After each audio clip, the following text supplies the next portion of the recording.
Hola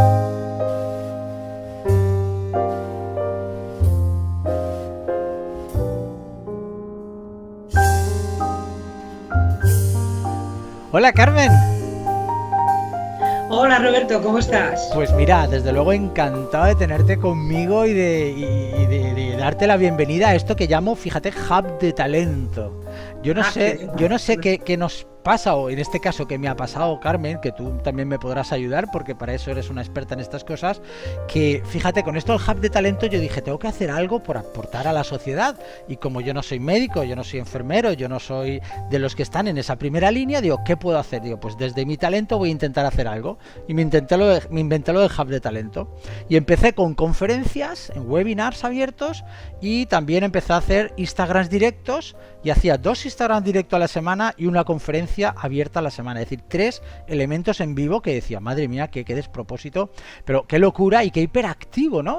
La hiperactividad igual ha sido una respuesta mía para intentar decir, me tengo que motorizar para hacer algo y después veré hacia dónde. Y ahora digamos que estoy en fase de desescalada también, porque los webinars, imagínate, a un webinar por semana, con preparación de contenidos. El primer webinar, para que lo sepas, Carmen, lo di con una pantalla de esta reflejada en la pared como antiguamente. El segundo ya ponía las transparencias allí. Y ya el cuarto utilicé el croma, el fondo verde, y ya pude moverme, desplegarme, etcétera. Y con el Instagram he flipado también. Y ahora estoy metiendo afortunadamente ya algunos zooms o algunos Skypes que me permite también hablar y controlar y manejar de otra manera los espacios, no tan en directo, pero yo creo que muy bonitos también, ¿no? ¿La hiperactividad es una respuesta a todo esto, Carmen? Hombre, lógicamente, imagínate lo que ha sido estar 2 meses confinados, por mucho deporte que hayamos querido hacer en Sí. casa y que bueno, nos ha durado más o menos una semana, por lo menos a mí. Al final, pues nos hemos puesto a hacer cosas. Yo también he hecho bastantes. Sí. Bueno, he hecho 2 webinars, por lo menos, que me han invitado desde la Universidad de Distancia de Madrid, Ah, muy bien. interesantísimos sobre inteligencia y liderazgo. Luego he hecho el otro la semana pasada sobre inteligencia y mujer. Ah, muy Y bien. tengo otros dos previstos. Entonces, yo que no soy muy amiga de las pantallas, porque ya sabes que a las mujeres se nos ve más la arruga de cerca, no somos muy amigas, además me gusta más la comunicación directa con el público, ¿no? Realmente me encantan las conferencias, pero en directo. Esto es un poco más duro, pero bueno, teniendo a ti de interlocutor es muy agradable, o sea que muchas Claro. gracias Bueno, esto es una por la oportunidad. conversación, ¿eh? La idea es una conversación entre amigos, como si nos hubiéramos, pues, bueno, ¿desde cuándo no nos vemos ya, Carmen? Hace Pues ya yo creo tiempo, que la ¿verdad? última vez fue una paella hace un par de años, quizás, Sí, algo así sería, algo en así un sería. evento en un teatro maravilloso al que Ah, nos claro. invitaste. Uno de Exacto, esos jaleos que monto yo. Me he exacto. vuelto más tranquilito, Carmen. Estoy ya cada vez más dedicado a mis libros, a alguna conferencia que intento ya seleccionar más y obviamente mi universidad, ¿no? Que es un poquito la idea, ¿no? Pero bueno, más tranquilito, sí. Jo, pues sí, que hace ya por lo menos 2, 3 años que no nos vemos. Oye, antes de empezar, ¿qué te has puesto de fondo? Pues mira, es un cuadro de Bob Gonsalves que me encanta, que realmente lo tengo como en la entrada de mi consulta aquí en Madrid. Este es un cuadro que es muy grande y está puesto justo en la entrada porque me encanta. Ah, Como veas, es un cuadro que tiene como dos vistas, ¿no? Un puente y unos cuantos barcos. A mí me gusta muchísimo. qué Y de chulo. hecho tengo la consulta decorada con reproducciones, ¿vale? No son Ah, originales, como te puedes imaginar, son reproducciones de Bob Gonsalves porque hay algunas maravillosas. Aparte, como sabes, trabajo con superdotados claro, y les llama muchísima la atención, ¿no? Los claro, cuadros de este hombre. Yo lo recomiendo que busquéis en internet Bo González porque tiene cosas maravillosas, de aquello que tienes como dos imágenes, ¿no? claro. Pues Una superpuesta a la otra y bueno, da que pensar un poquito. reconozco que me has provocado, nada más lo he visto y estaba intentando estructurarlo y verlo y que había, ¿no? Que está muy vivo, ¿no? Es muy Pues mira, real. son cuadros, ¿ves? Son barcos y a medida que se van alejando, te das cuenta, se Sí, va sí, sí, sí, se convirtiendo en un convierte. puente Es maravilloso. una ilusión óptica maravillosa. Todo Qué chulo. tiene dos formas, de dos puntos de vista distintos, todo. Qué bueno, ya empiezas metiendo caña, Carmen, es que no me dejas ya, es que ya No, empieza, por no, que favor. ya empiezas con niveles, que esto es entrar al trapo, esto es entrar al trapo.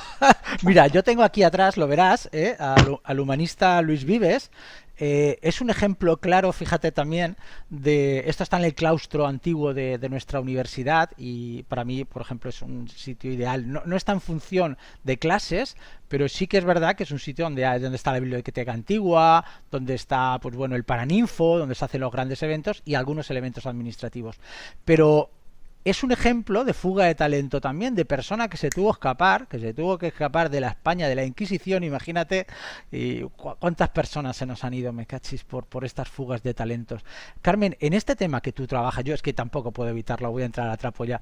En este tema que tanto me apasiona a mí, que yo te lo dije una vez y ya no hemos vuelto a hablar del tema, yo tengo que vincularme más contigo porque me apasiona, y hay un proyecto de libro de educación que tengo que hacer dentro de nada, y seguramente te pediré ayuda y veré a ver. Pero lo que te iba a decir es que ¿qué estamos haciendo con el talento que estamos haciendo con las personas con inteligencia desde el mundo que tú trabajas? ¿Ese perfil, que es el de superdotado que llamamos, se va? ¿Es fuga de talento o no se da esa situación? Mira, lo primero que estamos haciendo es no identificarlo. Y de hecho, en este país tenemos miles de niños, podemos hablar de más de 150.000, ¿vale? A día de hoy, que no están identificados y son niños superdotados, ¿vale? Aparte de esto, hay un montón de niños con alta capacidad. Nosotros hablamos de superdotación a partir de un cociente intelectual de 130 y de alta capacidad a partir de 120. Entonces, imagínate que 8 millones de estudiantes, ¿vale? El 10% son 800.000. Solamente están recibiendo educación especial del orden de 40 o 50.000 niños. El resto no tiene ningún tipo de educación especial. Entonces, ¿qué estamos haciendo? No darles las oportunidades de desarrollo que necesitan. ¿Estos chicos qué les pasa? Se aburren en clase, son hiperactivos en clase, molestan al profesor, no se llevan bien con sus compañeros porque no le entienden. A veces incluso 1 de cada 2 sufre acoso escolar, con lo grave que es esto para el desarrollo emocional de estos niños en el futuro. Y muchos también se habla de un porcentaje elevado, en algún momento en algún estudio hecho en España se hablaba de un 50%, abandonan los estudios, cosa que no tendría que pasar si hubieran recibido la educación que necesitaban. Y es algo tan sencillo, Roberto, como que se les identifique a tiempo y que se les permita, por ejemplo, simplemente subir de curso, nada más. Con esto ya bastaría. Algo que es absolutamente económico, no le cuesta nada a nadie, no hay que ponerle profesores especiales. Solamente con esta medida de subirles de curso 1 año, 2 años, en función de su capacidad y en función de su, de alguna manera, rendimiento académico, podríamos conseguir que estos niños no tuvieran problemas. Mira, aún ayer estuve leyendo una investigación en Estados Unidos, un metaanálisis que se ha hecho sobre los efectos de la aceleración de curso en niños de todo el mundo, y la conclusión es que no solamente mejoran el logro académico, o sea, sus resultados son muchísimo mejores que los de los compañeros de su misma edad, ¿vale? Sino que además mejora su desarrollo emocional. Pero para esto hay que tomarse como mínimo la molestia de, cuando ves un niño distinto, evaluarle y después darle la facilidad de que este niño pueda subir de curso, que no cuesta nada, pero no lo estamos haciendo, lamentablemente. Yo reconozco, Carmen, que socialmente a la gente le cuesta entender, y yo muchas de mis explicaciones van por ahí, le cuesta entender cómo alguien que está dentro de la etiqueta de superdotado puede suspender las asignaturas, ¿no? Y claro, cuando se lo explicas lo pueden entender, pero la primera impresión es, si es superdotado, se tenía que comer la asignatura y por lo tanto tendría que estar sacando 10 y demostrando, por lo tanto, que como tiene 10 hay que subirlo al siguiente eslabón. Pero no es la situación, ¿verdad, Carmen? No es así en una gran parte de los casos. ¿Por qué? Porque los niños durante la primaria se acostumbran a no hacer nada.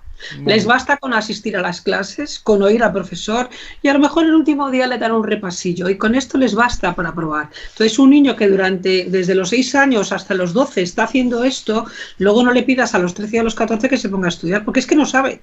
Y además, ¿cuál es el problema? Mira, cuando llegan a la adolescencia, se les juntan varios problemas. Uno, están en pleno cambio, como todos los adolescentes, ¿vale? Físico, etcétera. Están en plena definición de su personalidad, con todo lo que esto supone. Como hasta ese momento estudiaban y sacaban buenas notas, o por lo menos iban aprobando, pues eran buenos chicos. Y los padres, lógicamente, les alababan, y los profesores. Ay, como no están estudiando tampoco igual que antes, pero ahora ya se necesita hacer codos y no lo hacen, empiezan a suspender. Entonces son los malos de la película. Ya empezamos a tener problemas en la familia y con los profesores. Y por ende, encima vamos a añadir las relaciones con los compañeros. Con los compañeros, estos niños a partir de los 8 años o incluso antes, yo tengo niños que vienen con 5 años a consulta, ya tienen problemas de relación, pero con 8 años, que es un poco la edad de alguna manera crítica, porque estos niños con 8 años ya tienen una cabeza de 11 y empiezan a comportarse como adolescentes, ¿vale? De alguna manera hay una separación del resto del grupo, les cuesta integrarse en el grupo. Entonces, algunos se convierten en Bart Simpson y lo que se convierten un poco es en los malos de la película, ¿vale? Claro. Y otros son Lisa Simpson y se encierran en sí mismos. En cualquier caso, en plena adolescencia te encuentras con niños que son o muy rebeldes o muy introvertidos, ¿vale? Qué bueno. Y eso unido a que empiezan a suspender, pues a veces se montan un tutum revolutum los pobres en la cabeza, que a mí me vienen en plena adolescencia con problemas de ansiedad, con depresión, con acoso y con un montón de problemas, y fracasando. Claro. Si estos niños hubieran sido detectados a tiempo, les hubiéramos simplemente subido de curso 1 año, 2 años, como hicieron conmigo hace muchos años, que no hubo que hacer nada, la profesora se dio cuenta y dijo, esta niña puede pasar de curso. ¡Pum! Me subieron de curso. Solo con esto, estos niños ya no se acostumbrarían a no hacer nada y tendrían que seguir rindiendo. Y además se llevan mejor siempre con compañeros mayores que ellos. ¿Por qué? Porque realmente ellos tienen una edad superior, o sea, es como si madurasen más rápido, ¿vale? Entonces, si tú les pones con compañeros mayores, se van a entender mejor con ellos, van a tener más intereses en común y va a haber menos acoso escolar. Bueno, vale. Pues como eso no se hace, al final la conclusión es, los niños lo pasan mal, los padres lo pasan mal y muchos dejan los estudios. Déjame, ¿qué supone para a un niño así? Porque ¿en qué franjas normalmente estamos hablando? De que ya es obvio, ¿no? Que tiene una saliencia, porque hay que ayudar también a los educadores, ¿no? ¿En qué edad tú notas ya que el niño es superdotado o que tiene altas capacidades? Bueno, se puede notar, si el niño es muy brillante, se puede notar incluso a los 3 años, porque hay niños que con 3 años empiezan a leer. O sea, hoy he estado con un niño que con 3 años leía, ¿vale? ¿Qué pasa? Fue a la guardería, estaba con bebés para él, luego en el colegio, empezó a ir al colegio y la verdad que al final es que no quiere leer, está harto de leer y ya no lee, ¿vale? Entonces, algunos con 3 años, otros se van detectando más adelante. Pero vamos, si el niño tiene un vocabulario muy rico, desusual, que no es usual para su edad, o es un niño que se empieza a aburrir en clase, que no colabora, o en fin, que hay otro tipo que se aísla o que tiene problemas, yo recomiendo que se analice. Nosotros a partir de un CI de 120 estamos hablando de un niño que con 10 años tiene una cabeza de 12 y por lo tanto a partir de ahí que hablamos de altas capacidades, ya tendrían que tener la oportunidad de recibir o enriquecimiento educativo, ¿vale? Que tengan la oportunidad de profundizar o de aprender otras cosas, o bien aceleración de curso. Y con eso quitábamos muchos problemas, ¿vale? Carmen, generacionalmente estamos viendo como el CI sube, ¿verdad? Sí, no, ya sabes que lo de efecto Flick es un poco relativo, ¿no? A ver, hay muchos estudios que hablan de que el CI sube 1 punto, 2 puntos cada 10 años, ¿vale? De hecho, los test de inteligencia se tienen que actualizar. Correcto. Porque la verdad que la cultura general que tienen nuestros niños de 5 años no tiene nada que ver con la que tenía un niño de 5 años de hace 20 años, por ejemplo, simplemente porque están todo el día viendo televisión, están con la tablet y bueno, saben un montón de cosas que no sabíamos antes. Entonces, lógicamente tenemos más estímulos, más acceso a la cultura y por tanto las medidas de CI parece que van creciendo, ¿vale? Sin embargo, hay quien dice, hay algún estudio por ahí que dice que como cada vez lo tenemos todo más resuelto y como todo más fácil y al final la calculadora lo hace todo y pues que parece que incluso nos podemos ir volviendo un poco más tontos, ¿no? Hay otras teorías, como sabes, en alguna película se dice que la gente como más avanzada profesionalmente, pues cada vez demora más el tener hijos y que a lo mejor eso también puede estar influyendo. La verdad es que no se sabe. Lo cierto es que la opinión más extendida es que sí. ¿Por qué? Porque mira, la inteligencia tiene mucho que ver con la educación y tenemos más educación. También tiene que ver con la alimentación, ¿vale? Y los niños están mejor alimentados en general. Tiene que ver mucho también con el entorno. O sea, hablamos de que los padres ahora mismo son padres más cultos que nuestros padres, ¿vale? Entonces, todo esto ayuda lógicamente al desarrollo, aparte del acceso a todo lo que tenemos en información. Yo tengo 2 nietas, están todo el día con las tablets. Ya tienen la tablet pequeña, la tablet grande y la tele. Y distinguen perfectamente con 5 años qué es lo que quieren ver. Y además no le tienes que explicar nada, lo manejan desde los 2 años, ya lo están manejando, claro. Los contextos enriquecidos indudablemente son fundamentales. Yo me acuerdo, por ejemplo, que mi madre en su momento, que ya falleció hace unos años, me comentaba, dice, es que en mi época, Robert, los padres no hacían nada con los hijos, los dejaban porque tenían sus propias tareas. Él se iba, pues imagínate, ya nació un pueblecito de Albacete muy pequeñito y su padre se iba al campo y su madre estaba con la casa y las niñas, que podrían a lo mejor jugar, lo que hacían también es hacer tareas, con lo cual al niño se le abandonaba en la soledad absoluta, con lo cual contexto cero en realidad. Claro, un contexto tan deprivado como eso, un nivel educativo bajo como podía haber en aquellos entonces, claro, el nivel comparado ahora, que por favor nos hemos vuelto obsesivos de generarles contextos, claro, demasiado quizás, ¿no? Demasiado en esta... Pero ese es un elemento fundamental, ¿verdad? Porque en talento, nosotros en gestión de talento lo decimos, el contexto es fundamental para que el talento en realidad brille, porque el talento es bueno, pero en la medida que le das, que es un elemento catalizador, multiplicador en realidad de la agilidad del aprendizaje y de muchas otras variables, ¿verdad? Mira, ahí creo que se llama Levotin el que puso un símil que me gusta mucho, no sé si exactamente, creo que es Levotin.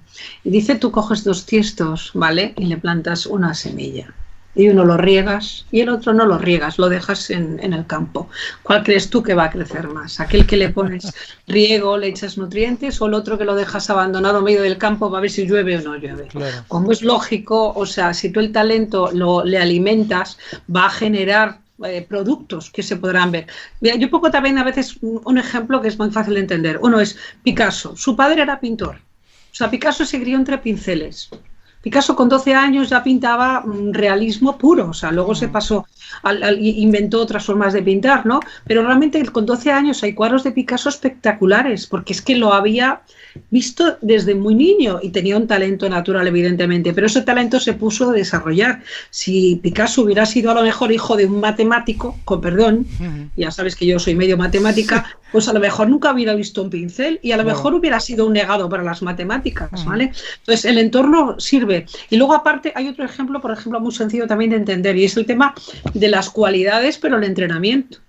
¿De qué sirve, por ejemplo, que yo sea Usain Bolt, que tenga un cuerpo maravilloso, si no me entreno? Claro. Pues es muy difícil que gane las Olimpiadas. Entonces, el talento, la inteligencia, lo que te da es la capacidad, ¿vale? Si esa capacidad la alimentas, vas a poder obtener producción, que al final es lo que valoramos, los logros académicos, los logros científicos, que seas un gran profesional, pero claro, requiere entrenamiento.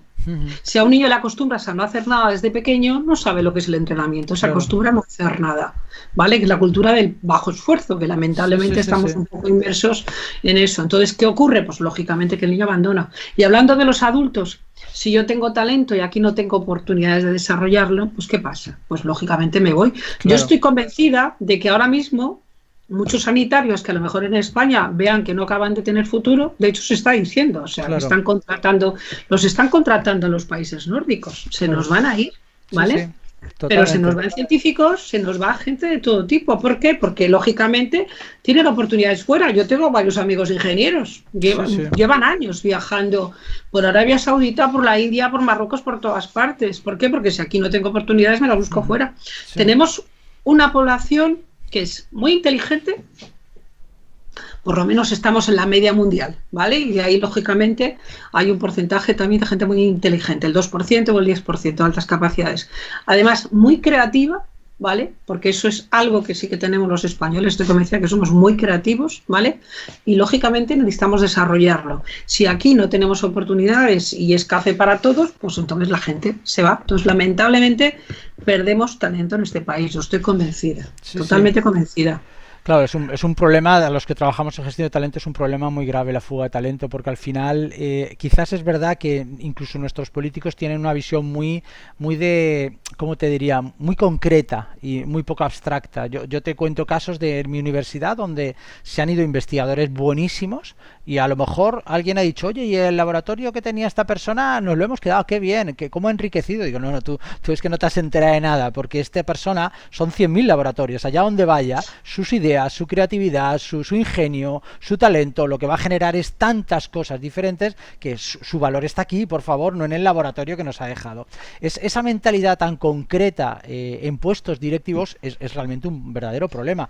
De hecho, yo muchas veces te iba a preguntar, cuando haces hacía antes, ahora ya no me meto, pero antes hacía, pues antes de la universidad incluso me metían pues cosas de selección, y con la universidad incluso llegué a llevar varios contratos de selección para empresas.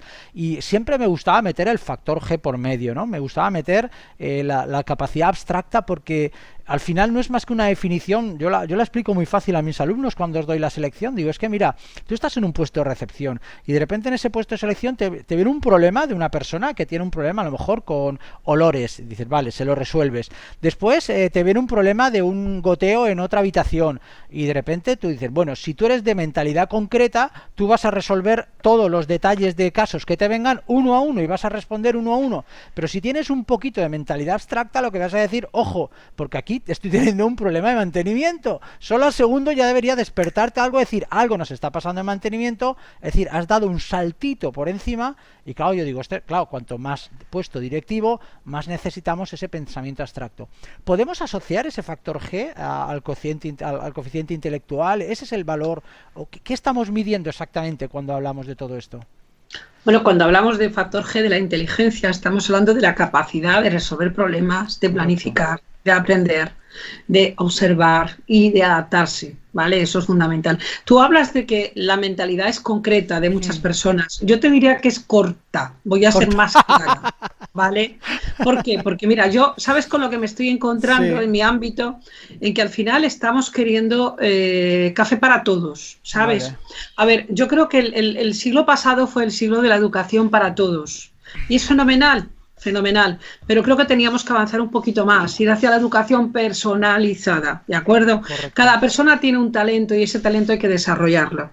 Si intentamos que todo el mundo llegue al 3, todo el mundo se va a quedar en el 3, lamentablemente, pero al final estamos creando una sociedad de mediocres y eso es una pena, porque tenemos muchísimo talento en este país, ¿vale? Entonces, cuando tú hablas de ese factor, que es lo que diferencia a unas personas de otras, que son capaces de ver un poco más allá, estamos hablando pura y llanamente de inteligencia.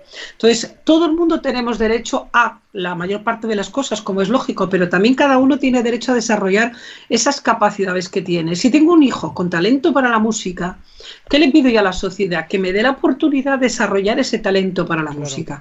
Y si tengo un hijo que lo que se le da bien son las relaciones públicas, pues maravilloso. Y si se le da mejor las matemáticas, pues estupendo. Pero mira, en este país, si se te da bien la música, tienes oportunidades. Si se te da bien el arte, bueno, ya lo tienen más complicado, porque aquí vivir del arte es bastante complicado en este país, ¿vale? Pero bueno, hay cosas de alguna manera, sobre todo si eres buen deportista, casi tienes las puertas abiertas y te reciben con abrazos. Pero como seas bueno en matemáticas, en biología, en física, lo más normal es que termines o bien amargado en el colegio o bien emigrando, yéndote a otro país. Y eso es una pena, porque al final, fíjate, la sociedad del futuro tiene muchísimo que ver con todo lo que tiene que ver con las nuevas tecnologías, ¿vale? Muchísimo que ver, o sea, las TIC son los que van a regular nuestra vida, ya la están regulando a día de hoy, fíjate, tú y yo ahora estamos aquí hablando gracias a las TIC. Bueno, entonces, el factor G que tú hablas tiene muchísimo que ver también con las TIC, ¿vale? Claro. Si yo tengo grandes capacidades, tengo esa capacidad de adaptarme, de aprender, de modificar, voy a poder también esa capacidad de utilizar todas esas herramientas nuevas para poderlas adaptar, ¿no?, a mis necesidades. Y eso es una pena porque lo estamos perdiendo. Si los mejores se nos van, lógicamente al final, ¿qué tenemos que hacer? Estar comprando tecnología. Y cada vez somos más servidores de tecnología del exterior. Y es una auténtica pena, ¿vale? Porque los mejores se nos van. Sí, qué problemón tenemos ahí. Oye, a mí hay una gran pregunta que me viene desde hace mucho tiempo, desde que diste aquella charla que me encantó y que estuvimos ahí arriba, ¿te acuerdas?, en ese gran foro. Pero hay una pregunta que siempre se me ha quedado. La relación que hay entre el superdotado o el altas capacidades y la inteligencia emocional, porque son dos mundos, ¿verdad? Son dos mundos, el mundo cognitivo y el mundo emocional. Y claro, tú tiendes a pensar que, ostras, he sido iluminado, por poner una palabra, con tener unas altas capacidades, me parece genial, pero ojo, eso no te dota de inteligencia emocional, y la inteligencia emocional también es un elemento de adaptación al entorno tremendamente importante, ¿no?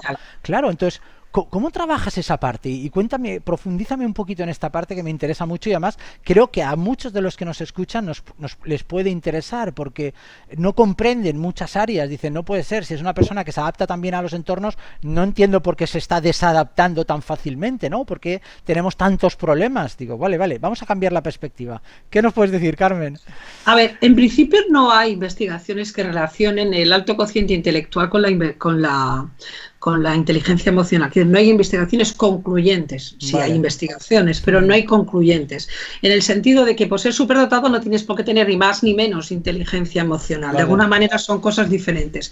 ¿Qué es lo que pasa con la inteligencia emocional? Hombre, que evidentemente puedes nacer con ella, pero es una inteligencia que se puede desarrollar, ¿vale? O sea, las habilidades sociales se desarrollan, la autoestima se desarrolla, la automotivación, la motivación se desarrolla, el autocontrol emocional se desarrolla. No somos como niños que gritan cuando les quitan un regalo, uno va madurando. ¿Qué le pasa a muchos superdotados? Que al verse rechazados por el entorno, sobre todo en la adolescencia y en la infancia, como hablábamos, tienden a encerrarse en sí mismos así, ¿vale? A crear una especie de muro alrededor de sí mismos. Se vuelven muy introvertidos, se encierran en sus estudios, en sus intereses, etcétera. Tienen un círculo muy reducido de amigos y les cuesta mucho después desarrollar ese tipo de habilidades que tendrían que haberse desarrollado en la infancia y en la adolescencia. Fíjate, la adolescencia es una etapa clave para la autoestima. O sea, cuando a mí me están saliendo los granitos y todavía no sé quién soy y mi madre me dice qué guapo eres, pero en el colegio me dejan de lado los compañeros, me siento mal. Entonces mi autoestima ahí padece muchísimo, ¿de acuerdo? Sí. Entonces esa autoestima que se tiene que desarrollar cuesta, ¿vale? Las habilidades sociales, ¿dónde se desarrollan? Evidentemente en el colegio, en casa sí te pueden formar, pero eres tú el que tiene que saber cuándo una broma es una broma, cuándo tienes que aceptar una crítica, cuándo tienes que contestar, cuándo tienes que aprender a negociar, cuándo tienes que retirarte o cuándo tienes que enfrentarte a la gente para defender tus derechos. Eso se aprende. Entonces, a muchos superdotados lo que les pasa es que ven afectada su autoestima por el tema de la escuela que comentaba antes, ¿vale? No han desarrollado habilidades sociales. Muchas veces les falta el autocontrol, o sea, a veces pasan de ser muy pasivos o de repente se enfadan y se vuelven, pues, incluso a veces un poco críticos, ¿no? Demasiado agresivos con el entorno. Entonces tienen salidas, como se dice en mi pueblo, de pata de banco, que a lo mejor no tenían que tener, ¿no? Wow. Entonces, ¿esto qué es? Falta de educación emocional. Por eso nosotros, en nuestro gabinete, nos hemos especializado justamente en ese tema, ¿vale? Claro. Primero, en ayudar a los chicos. Claro. A que no tengan problemas con los estudios, por lo cual trabajamos muchísimo la motivación, la autoestima, para que estén bien, para superar los problemas emocionales, porque nos vienen con ansiedad, con depresión, con fobias, etcétera, pero sobre todo también a desarrollar la inteligencia emocional, o sea, todo lo que tiene que ver con la automotivación, el autocontrol, la empatía, las habilidades sociales en sí, la asertividad, la capacidad de negociar, liderazgo, trabajo en equipo. Ten en cuenta que muchos de los superdotados que vienen van a terminar siendo líderes en sus campos, ¿vale? En la universidad, pues como tú, que seguro que eres superdotado, pero no. Prueba, bueno, nunca te la has hecho la prueba, ¿vale? Yo, bueno, Carmen, os voy conociendo a los amigos. Yo desde cuarto de GB fui siempre un año adelantado, pero ojo, no fue por esos criterios. Yo creo que me metieron en un colegio y en ese colegio no había plazas en mi curso y me pasaron a una superior, y desde entonces ya nunca bajé, me refiero, me mantuve, pero fue un elemento al azar, vamos. Bueno, un pues elemento está claro que estabas adelantado un año. Bueno, ¿ves cómo no he fallado mucho? Entonces, ¿qué pasa? Si en esa etapa tienes apoyo, en la adolescencia, en los últimos años de la infancia, y no te sientes como bicho raro, por ejemplo, si eres identificado y tú sabes lo que pasa y tus padres te lo explican, o tienes apoyo porque tienes clases de enriquecimiento especiales o vas a un programa especial, esos niños se desarrollan muchísimo mejor y no tienen por qué tener ese tipo de problemas, ¿de acuerdo?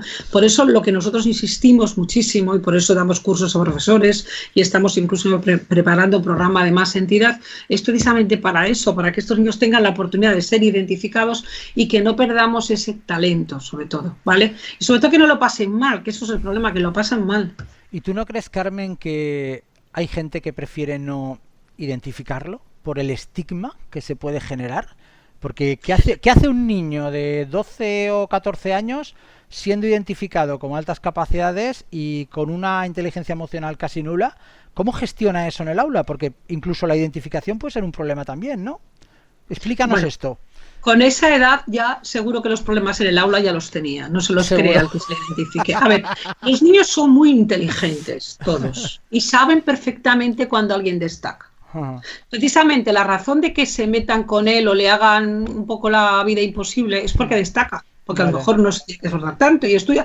Lo saben perfectamente generalmente sus compañeros, entonces no es tanto el problema. Y el tema de la etiqueta, vamos a ver, hace... no sé, si a lo mejor 10 años podría ser un problema, pero ahora mismo está absolutamente aceptado en la sociedad. Todo el mundo sabe, oye, igual que tú eres bueno para el fútbol, o tú eres bueno para la música, o se te da de maravilla pintar y dibujar, pues a mí se me dan bien las matemáticas. Lo que hay que hacer es normalizar el concepto. Nada, no pasa nada. O sea, yo soy bueno en esto y tú eres bueno en aquello. No soy mejor que nadie. Y lo de ser superdotado no quiere decir ni que lo vaya a aprender todo, ni que lo sepa todo. Yo soy un zote para la música, como digo siempre, y dibujando también soy bastante mala.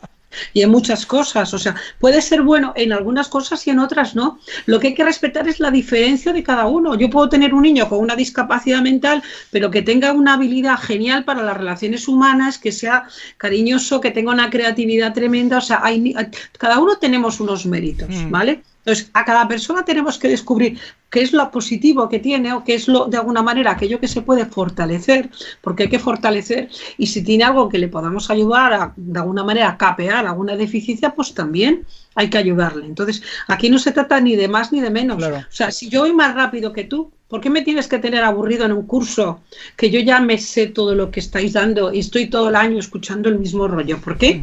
Déjame, si vamos a ser amigos igual. Aparte te digo una cosa, ese niño si se le sube de curso va a estar con compañeros mayores y se va a entender mejor. A los niños no les importan los años ni la estatura. Tú sabes que los niños juegan entre ellos. Entonces, si se entienden en los juegos, les da igual que tengas 10 años que 14, les da igual, ¿vale? En cambio, cuando no se entienden en los juegos es cuando uno dice, esto es un raro. Está todo el día hablando de dinosaurios.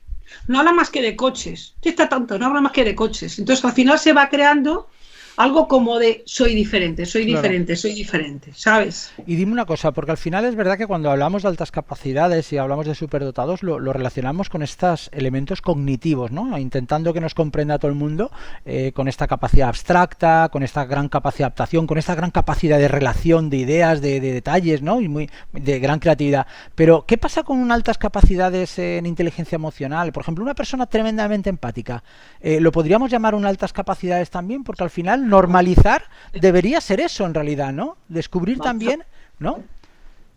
Vamos a ver, altas capacidades puede tener un gran cocinero en su área, ¿vale? Altas capacidades emocionales, ¿a qué te lleva? A que seas un buen relaciones públicas, a que puedas ser un gran psicólogo, un gran médico, un gran profesor, en fin, hay muchas, un gran abogado, un gran vendedor, ¿vale? Tienes una gran capacidad emocional y de empatía con los demás, son altas capacidades, claro que sí. Por eso nosotros, fíjate, una de las ideas que tenemos nosotros y que hemos intentado difundir es lo de crear, le hemos llamado el MAC, el modelo de aulas abiertas, ¿vale? De altas capacidades, no el modelo MAC, y de hecho es algo que estamos intentando que se ponga. Hay muchos colegios en que lo están poniendo. No tiene que ser solamente para la alta capacidad científica. Es que puede ser para la alta capacidad en literatura, o la alta capacidad en cocina. ¿Por qué no hay una aula abierta donde aquellos que destaquen en un área determinada tengan oportunidad de profundizar en esa área? ¿Vale? Pero sin embargo, digamos, el superdotado lo mides con las pruebas de coeficiente intelectual, que son pruebas cognitivas. ¿Tenemos pruebas para las otras altas capacidades? ¿Tenemos pruebas para la inteligencia emocional, nosotros las hacemos también, de hecho yo es algo que hago habitualmente, ¿vale? Pruebas de inteligencia emocional, pruebas de habilidades sociales, pruebas de autoestima, claro que existen también, se pueden medir y esas personas sabes que tienen unas capacidades especiales para eso, ¿vale? Por ejemplo, es que medimos un poco todo, hombre, yo lo que no mido es la música, porque primero no sería la persona adecuada, ¿vale? Porque no tengo oído musical, tampoco mido lógicamente temas deportivos, ¿vale? Pero sí podemos medir todo aquello que está relacionado con la psicología, las relaciones con los demás, etcétera. Eso se mide perfectamente, de hecho hay test muy conocidos que las miden, pero aparte se puede medir por separado o globalmente, o sea, es que tú seas capaz de ver cómo está una persona enfrente tuyo y que sepas si está de buen ánimo o no está de buen ánimo, percepción emocional, se mide perfectamente, o sea, todo eso se puede medir y lógicamente las personas en función de su capacidad hay que darles oportunidades. Mira, yo hay algo curioso que te quiero comentar. Por ejemplo, cuando me vienen unos papás abogados a la consulta, ¿vale? Abogados, muy inteligentes. pues es muy probable, lo digo siempre, que su hijo destaque muchísimo en memoria y en área verbal. ¿Por Vale. qué? Porque los abogados tienen muy desarrollada la memoria y el área verbal, ¿vale? ¿Que me viene un matemático? Pues probablemente destaque muchísimo en razonamiento perceptivo, Claro. ¿vale? ¿Me vienen hijos de ingenieros? Pues el tema visoespacial, al final sabes que esto es hereditario, ¿vale? Claro. Entonces, no todos somos iguales. No es igual una persona con alta capacidad que destaca muchísimo en el área verbal, pero en matemáticas no es lo suyo, ¿vale? Ujú. Tiene un talento especial ahí. Lo que hay que ver es los talentos de cada uno y poder apoyarles a ellos. Vale, vale. No, es que a mí esto me normaliza más el concepto que estamos hablando, porque yo no encuentro ni en los colegios, ni encuentro a veces en muchos colegas míos psicólogos este concepto tan abierto que para mí es el ideal de normalización, de decir, es que lo que no puede ser es que destaque solamente a una alta capacidad cognitiva y una de las personas más empáticas que tienes en clase la tengas aislada y que no le reconozcas que tiene una alta capacidad emocional, porque eso va a ser un valor fundamental. De hecho, no, claro, su capacidad seguramente de adaptación seguramente va a ser mayor, no va a llamar tanto la atención, estoy seguro, como va a llamar unas altas capacidades tipo que estamos en esta otra vía, ¿no? A mí esto sí que me gusta, porque esto es normalizarlo, porque si no es verdad que estamos como todo venciéndolo al mundo de la razón y al mundo cognitivo, y sin embargo tú ya sabes que el mundo cognitivo no es más que una relación con el mundo emocional, y si no van de la mano están perdidos. Por lo tanto, me encanta lo que me dices de cómo estáis trabajando la inteligencia emocional, porque me parece crucial para este tipo de perfiles, porque si no es verdad que todo su mundo cognitivo se puede venir abajo. De hecho, tu libro lo llamas la maldición, ¿no? De los De la superdotados. De la inteligencia, la maldición inteligencia. de la La maldición de inteligencia, la inteligencia, exactamente. exacto. Ostras, yo me acuerdo cuando digo, no puede ser que la primera impresión es, no puede ser que la inteligencia sea una maldición. Pero sí desde esta perspectiva, ¿verdad, Carmen? Fíjate que una de las cosas, de alguna manera, que ha hecho que el libro tenga éxito, Roberto, sabes que vamos por la 15ª Sí, sí. edición y que ¿Lo está en tienes inglés y está con en chino, plataforma, es? está con plataforma editorial, Muy buena exactamente. editorial, muy buena Una editorial. de las cosas que ha hecho que sea un, bueno, no un bestseller, evidentemente no lo es, el público es muy reducido en nuestro entorno, pero que tenga éxito es porque hay muchos superdotados han entendido perfectamente el título, muchos. Claro, O sea, realmente ha llegado a muchos superdotados que han visto, ostras, esto es precisamente lo que yo he sentido mucho tiempo, que prefería ser menos inteligente, ¿vale? claro. Pero volviendo a lo de antes, decirte que, mira, está clarísimo que puedes ser muy inteligente desde el punto de vista cognitivo, pero si no desarrollas tu inteligencia emocional te vas a quedar corto, a menos que te conviertas en un especialista, si te conviertes Claro. en un informático especialista, un ingeniero especialista, pero por ejemplo, si quieres liderar un equipo, uno de los elementos más importantes es tener capacidad, inteligencia emocional. Claro. Entonces, es fundamental desarrollar esas habilidades para relacionarte con los demás.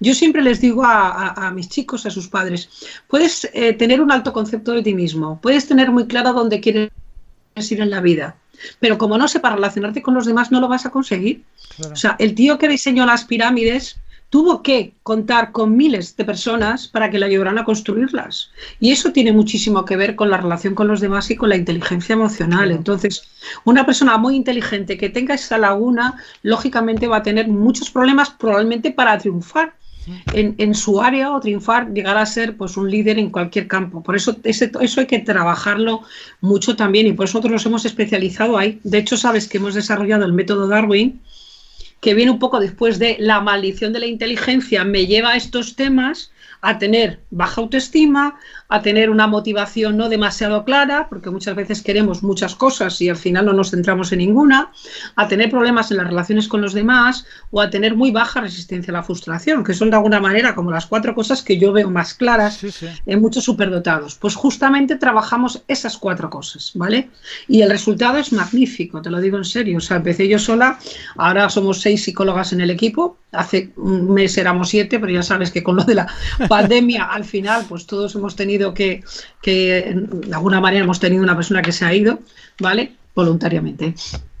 Y además es que hemos perdido consultas, como es lógico, porque no Claro. todo el mundo puede hacer consultas Claro. online. Los niños no venían online a la consulta. Entonces hemos reducido un poco. Pero aún así somos 6 psicólogas, tenemos casi 100 pacientes todas las semanas que vienen y trabajamos justamente de esta forma. Y está funcionando fenomenal.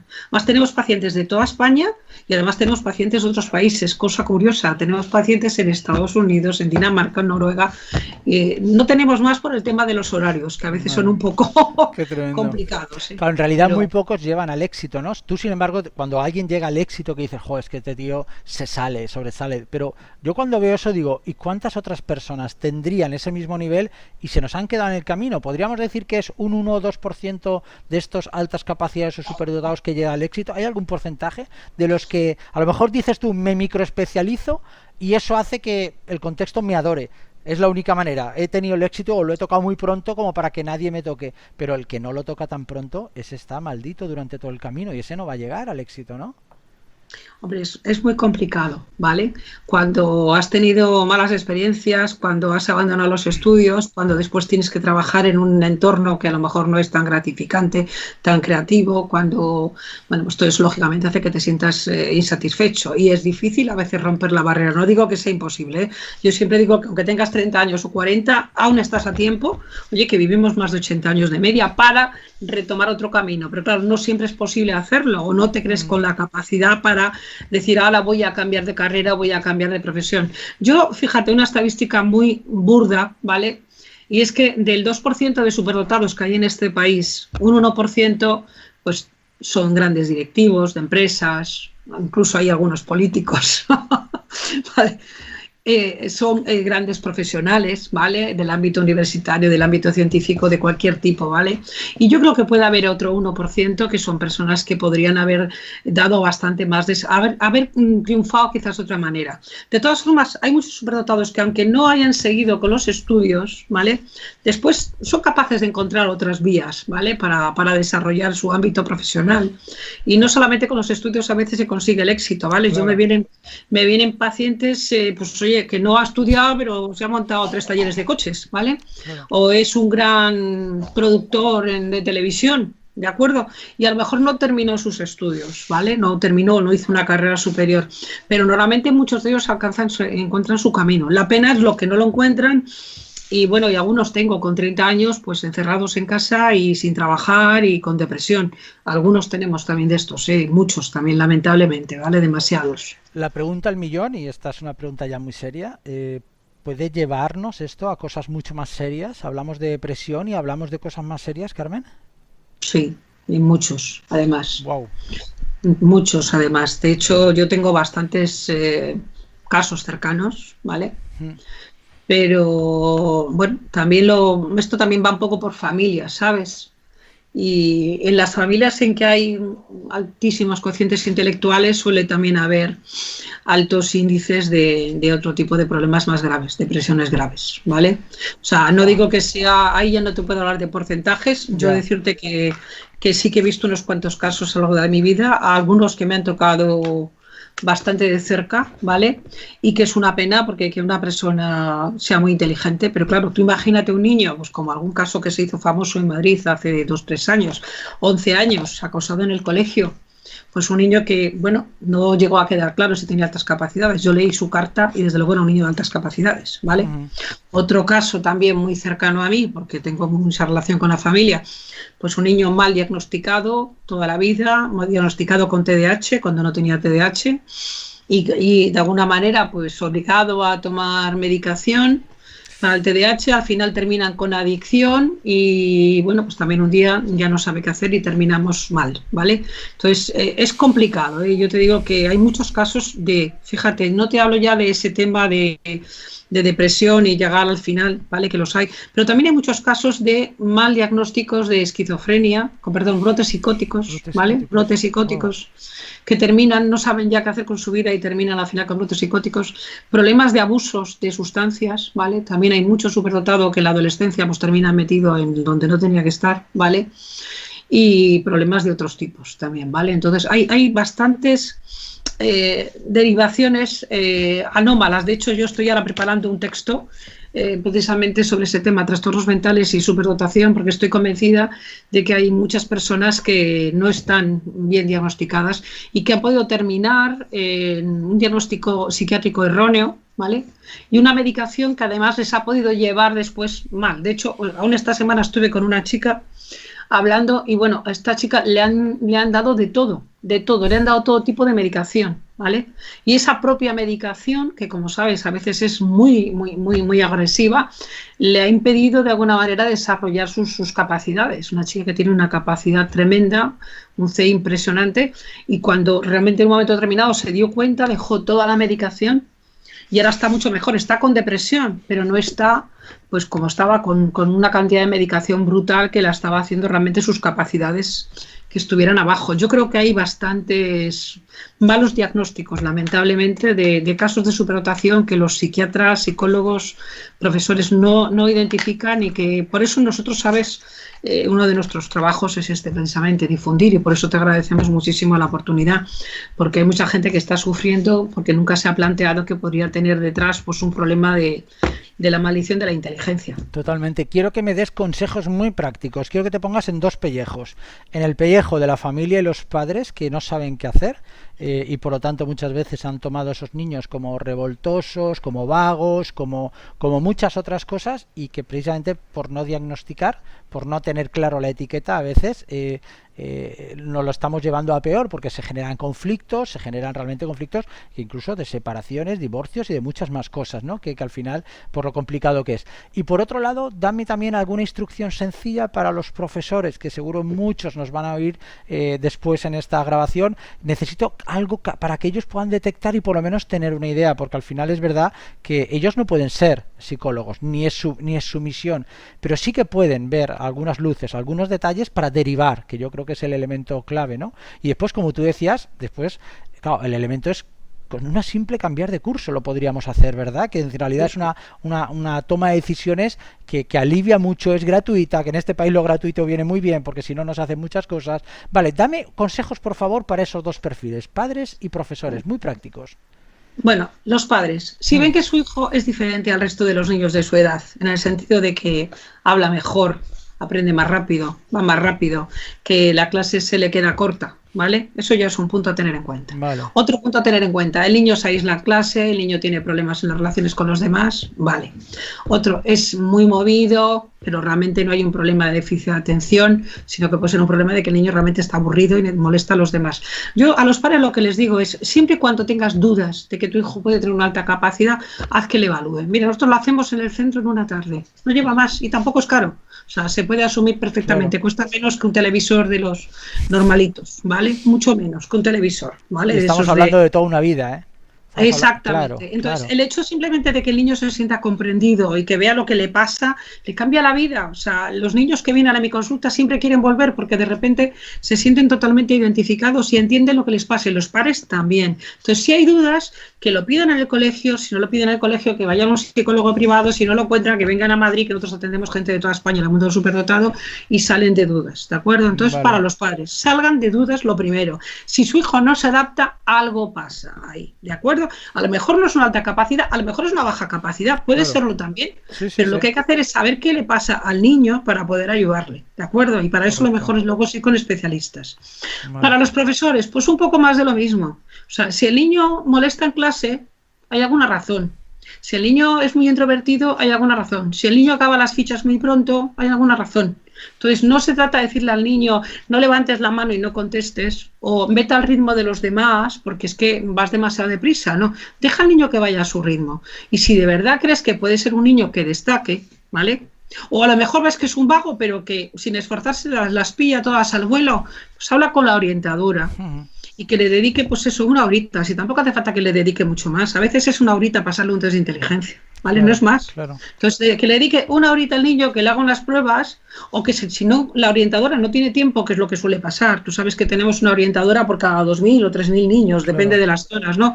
Bueno, pues habla con los padres y dile que lo lleven a un centro, que ahora mismo cada vez hay más psicólogos en este campo, y para que el niño lo vea, como mínimo eso. ¿Por qué? Porque así nos vamos a quitar quizás un montón de problemas que va a tener esa familia y ese niño, ¿vale? De hecho, Carmen, si tuviéramos educación un poquito más individualizada, como tú has empezado hablando. De hecho, yo en mi manual de gestión del talento lo digo, si es que los recursos humanos de ahora es la individualización del uno a uno, empleado uno a uno, formación uno a uno, porque es la única manera de darle a cada uno la velocidad de aprendizaje, de desarrollo, etcétera. En el aula igual, en la medida que tú le das la oportunidad de desarrollarse más rápido a alguien, es que no hace falta casi ni test, lo vas a ver cómo despunta y cómo le retas, pero para eso necesitamos, yo no sé si necesitamos ratios más pequeños de educadores con alumnos, qué medios, qué necesitaríamos para este tipo de educación. Yo creo que tecnología. Mira, estamos en el mundo tecnológico. Entonces, en la medida en la que un niño tiene acceso a la información y puede ir aprendiendo y el profesor se convierte en un facilitador, correcto, ¿vale? En un facilitador. Esto puede ir cada uno más o menos al ritmo que pueda. Fíjate, hay una anécdota, un tema curioso que no se ha hablado mucho de él todavía, y es cómo están reaccionando los superdotados al confinamiento. Vale. De maravilla, ¿sabes? De maravilla. ¿Por qué?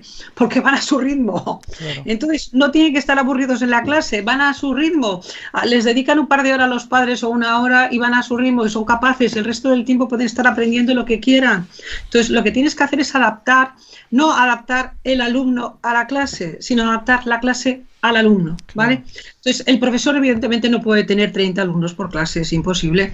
Si tú ves que Pepito ha hecho las 3 sumas, le tendrás que poner otra cosa, porque ya ves que la suma la sabe hacer perfectamente. Claro, tienes 30 alumnos en una clase, es que no puedes. Al final, ¿qué pasa con los profesores? Están con el niño que le cuesta leer porque tiene dislexia, con el niño que le cuesta el idioma porque es que ha llegado hace poco de fuera de España, con el niño superdotado, con el niño que no para en clase y es incapaz de sentarlo, con el niño que tiene otro tipo de problemas más graves, que aparte sabes que aquí la idea ahora es meter a todos en el mismo sitio, en la misma aula, claro. Y el profesor con 200 manos tiene que hacer lo de todos. ¿Qué pasa? Que al final no atiende bien más que a la medianía. ¿Vale? Y así se queda una hora en 20 minutos efectivos, que es el problema que estamos encontrando. Ese también es un problema de productividad, me refiero a la productividad, la podemos mencionar a todos los niveles, desde el rendimiento académico. Claro, si yo tengo una hora y tengo que estar gestionando los conflictos y la diferencia por lo diferentes que son una persona sola con todo, al final efectivo que voy a tener para dar clase, ¿cuál es? No, la efectividad es muy, muy baja en realidad. Y está pasando, que al final son los nanos los que vuelven a casa y dicen, es que tengo que estudiarme este tema. Digo, pero no lo has dado. Dice, sí, pero como no hemos llegado, hemos dado 10 minutos efectivos nada más, pues ahora lo tengo que estudiar en casa. Digo, ostras, entonces, ¿qué hemos hecho en esas 8 horas que han estado, en estas 10 horas que han estado en el colegio, ¿no? Con lo cual, las horas de colegio más las horas de casa, dices, Dios mío, por favor, esta persona le quitas descansar un poquito la cabeza.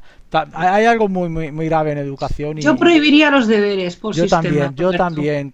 Los prohibiría. Si el niño está en clase 8 horas o 6 horas, tienes que tener la obligación de que el niño aproveche esas horas. No le mandes para casa para que esté luego 2 horas haciendo. Que en el mundo de la empresa se lo decimos a la gente. Tú en el mundo de la empresa no te llevas los deberes a casa. Y si te los llevas, es un nivel directivo que, como digo yo, la mayoría están... Si eres autónomo, sí. Sí, bueno, si eres autónomo, vamos, te lo llevas hasta la cama, que digo yo. Pero en el mundo directivo te los llevas, pero por el estrés que tienes, y es verdad que están llegando a límites insospechados. Pero claro, la pregunta al millón que hacen las buenas empresas con sus equipos es precisamente esa. Lo que no me has hecho en 8 horas, ¿por qué estás teniendo que hacer horas adicionales? Es decir, lo que necesito es tu máxima concentración en esas 8 horas. Y ahí sí que te quiero a muerte. Yo en mi clase lo digo. Yo quiero que estéis conmigo la hora y que me la dediquéis a muerte. Y vamos a trabajar a muerte, con tensión, con rapidez. Es que no llego a tiempo, que sí que llegas, pero a la hora. Pero yo no quiero que te lleves ni un maldito deber a casa. Es que no quiero que te lo lleves, porque yo en casa lo que quiero es que seas feliz, que quedes con los amigos, que tengas lectura de cosas, que tengas equilibrio en la vida. Y es que estamos desequilibrando las vidas en gran medida, ¿verdad? Pero, perdona, en el ámbito laboral y en el ámbito escolar, los horarios de este país, al final llegas a tu casa a las 7:30 de la tarde, a las 8 de la tarde, es imposible. Nosotros tenemos pacientes que vienen a consulta de 8 a 9 porque es que no pueden venir antes. O sea, ¿qué jornadas laborales son las que empiezan a las 8 de la mañana y acaban a las 7:30 de la tarde, 8 de la tarde? Pero fíjate el tema de los niños, por ejemplo. Tú imagínate que estoy en una clase, ¿vale? Y a mí me han explicado las sumas. Y me las has explicado el mes pasado, ¿vale? Y yo ya las he aprendido, porque no está complicado. Aparte, como ya había empezado a sumar en mi casa, ya me las sé. Pero la profesora está todo el mes explicando las sumas. ¿Qué hago yo en clase? Desconecto. Entonces estoy mirando para arriba, ¿vale? O empiezo a enredar o molesto al de al lado. Y con un poco de suerte, ¿sabes de qué me tachan? De TDAH. Y entonces me dan la medicación para que me quede tranquilito. ¿Vale? Eso está pasando en un porcentaje altísimo de los niños. No digo que sean de altas capacidades, digo que es que al final se aburren, porque como tenemos que adaptar las clases a los que están más por debajo, en lugar de tener profesores de alguna manera que puedan atender a todos, cada uno en su medida, pero esto lo puedes hacer si tienes pocos alumnos por clase, como es lógico. Yo me encantaría que llegáramos a los 15 alumnos que están hablando, ¿eh? Sería lo ideal, ¿eh? Para mí sería lo ideal. Y mira que hay mucha gente que dice, es que no hay estudios que demuestren la ratio. Digo, pero es un tema de lógica, por favor. Yo no te digo ya que aprenda más un contenido. Lo que te estoy diciendo es que la capacidad del profesor de dar mejor feedback, de trabajar mejor el proyecto con el chaval, de tener más ideas, de envolverlo mejor emocionalmente, es de lógica, por favor. Es que ahí no tendríamos ni que pensarlo. Lo que pasa es que es verdad, tú lo has dicho muy bien al principio, ¿no? Es decir, tenemos que cambiar el concepto de masificación de educación a un concepto más individualizado, y eso nos cuesta, porque no sé por qué entendemos que la gestión pública tiene que ser masificada, y por favor, lo que necesitamos es una modernización de todas las administraciones públicas, maldita sea, y que llegue ya a la educación también, que es un poquito la idea. Oye, se nos acaba el tiempo, yo estaría horas hablando contigo, por favor, se nos acaba el tiempo, pero dame un mensaje final y con este eslogan cerramos. Bueno, educar es la diferencia, porque todos tenemos derecho a dar lo mejor de nosotros mismos. Es lo que yo le pido a las administraciones. Buah, madre mía, yo me suscribo a ese educar en la diferencia. Carmen, no dudo que en unos 3-4 meses volvamos a tener una conversación, porque a mí se me quedan muchas cosas en el tintero, y ya te digo que siempre que hablo contigo hay una parte mía que dice, Robert, ayúdala a investigar estos temas. De hecho, acabo de lanzar una investigación sobre temas de talento, aprendizaje y el mundo emocional, ¿no? Un poquito para relacionar los conceptos. Pero, igual te cojo la palabra, ¿eh? Pues ahí estaré, ya lo sabes. Oye, gracias de corazón por dedicarnos esta hora, y bueno, lo que te deseo es que por favor tu mensaje llegue muy muy lejos, por lo menos en nuestro país, que llegue a todos los colegios, a los directores, que son los que aplican muchas veces estas políticas y no se atreven a generar cambios, ¿no? Y a veces lo que hacen es más seguir las modas de ahora la tecnología sí es fácil comprarla e instalarla, pero este tipo de cosas les cuesta muchísimo, ¿verdad? Porque no solamente es un tema que requiera personal, sino que requiere también un cambio de mentalidades de cómo gestionamos las aulas. Gracias de corazón. Hasta la próxima, Carmen. Hasta la próxima, Roberto. Muchas gracias.